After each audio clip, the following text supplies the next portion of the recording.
আসসালামু আলাইকুম। আমি আছি আপনাদের সাথে মোহাম্মদ দেলোয়ার হোসেন। আপনারা দেখছেন দেলোয়ার ট্রাভেল ব্লগ। আজকে আমরা ঘুরে দেখব তিন নেতার মাজার ঢাকা।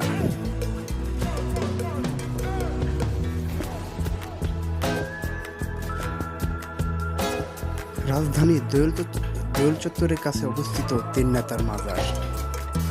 তিন নেতার মাজারের কাছে রয়েছেন হাইকোর্ট এবং শিশু একাডেমি।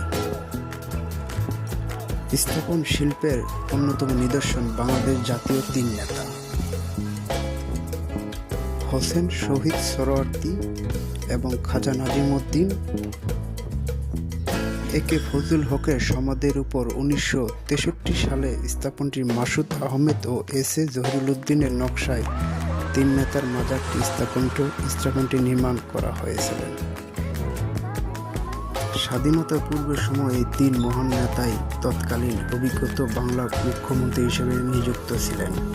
বাংলাদেশ মুক্তিযুদ্ধে তিন নেতাই রাজনৈতিক চর্চার বিশেষ অবদান রয়েছে এবং বাংলার বাক খ্যাত শেরে বাংলা একে ফজলুল হক ছিলেন অভিজ্ঞত বাংলার প্রধানমন্ত্রী। ফজলুল হক 1954 সালে পূর্ব পাকিস্তানের প্রধানমন্ত্রী নির্বাচিত হন। পরবর্তীতে পাকিস্তানের স্বরাষ্ট্রমন্ত্রী এবং পাকিস্তানের গভর্নর হিসেবে দায়িত্ব পালন করেন। এছাড়া